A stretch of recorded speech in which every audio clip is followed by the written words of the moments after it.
la santé et au bien-être avec des spécialistes pour répondre à tous vos problèmes de santé. Santé plurielle, du lundi au jeudi, de 9h05 à 10h sur Radio Côte d'Ivoire. Présentation, Bintou Sanogo.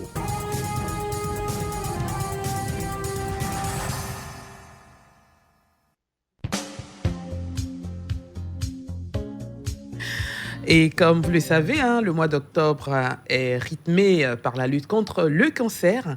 Nous en parlons sur nos antennes, les sensibilisations ont lieu ça et là, des journées de dépistage et même beaucoup de publications et de productions sur la question.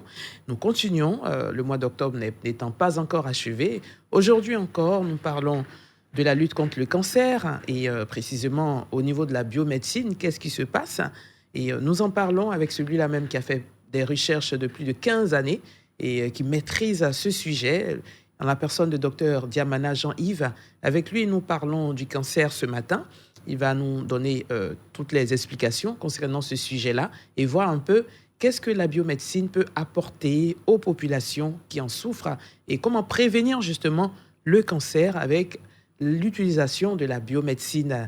Et il est déjà avec nous dans ce studio. Rassurez-vous, chers auditeurs, vous savez que dans la deuxième partie, c'est vous qui faites l'émission parce que le téléphone sera mis à votre disposition pour que vous puissiez échanger avec lui. Cela dit, je vous dis bonjour et j'espère que je vous retrouve en pleine forme.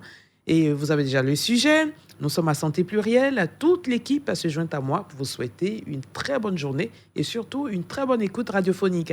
N'est-ce pas, Valka, à la mise en onde, et puis Aïssata Koulibaly à la réalisation. Je salue toute l'équipe du groupe Diamana qui est avec nous, Herman Doé pour les digitales. Je suis Bintou Sanogo. Alors, sans transition, on va dire bonjour à notre biomédecin-chercheur, Dr Diamana. Bonjour, docteur. Merci, bonjour Bintou. Ça va bien? Par la grâce de Jésus-Christ, tout va bien, j'espère autant chez vous. Oui, grâce à Jésus également, tout va bien. Merci Seigneur. Ok, alors, le sujet, il est déjà énoncé. On parle avec vous du cancer ce matin. Je sais qu'on avait déjà fait une émission sur le cancer de la prostate. Voilà, aujourd'hui, on va voir de façon générale et puis vous allez spécifier et nous dire surtout ce qui nous intéresse, ce qui intéresse les auditeurs. Qu'est-ce qu'en tant que biomédecin-chercheur, vous avez fait comme recherche sur le sujet et comment aider ces personnes-là qui en souffrent et surtout, comment prévenir le cancer, docteur Diamana? Merci, je pense que la sensibilisation est une nécessité et cela permettra à l'ensemble de la population de mieux vivre. Donc nous saluons l'initiative qui consiste en ce mois d'octobre de parler de cancer, de permettre que les Ivoiriens, l'ensemble des auditeurs, au-delà de la Côte d'Ivoire, qui suivent cette radio, se portent mieux en anticipant. Je pense déjà qu'il faut définir le cancer. Il faut d'abord présenter qu'en chaque personne, il y a près de 50 000 milliards de cellules qui constituent l'organisme de l'homme et qui donc, ces cellules-là vont former des parties essentielles de l'organisme de l'homme, dont le cœur, le poumon, le foie, la peau. Vous comprenez? Donc, ces cellules-là, dans l'action du métabolisme, vont se reproduire et d'autres vont mourir par programmation. C'est naturel, ce n'est pas parce qu'il y a une défaillance. Déjà, ça, il faut retenir. Maintenant, dans le fonctionnement de l'homme, il pourra avoir des pathologies qui pourraient engendrer le cancer. Vous comprenez? Je n'aime pas trop m'étaler sur la prédisposition parce que je suis en train de chercher à affirmer cela.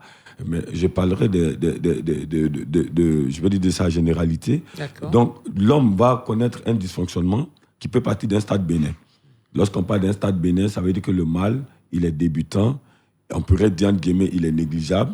Il n'est pas assez avancé. Oui. Voilà. Lorsqu'on parle de cancer, ça veut dire que ces cellules-là, qui donc se reproduisent convenablement, naturellement, ont été atteintes et portent en elles des germes cancérogènes vont à un stade terminal de la pathologie qui était bénigne. D'accord. Donc, en fait, ici, ce que nous allons dire aux auditeurs, c'est qu'il ne faut pas attendre le stade terminal cancérogène pour réagir.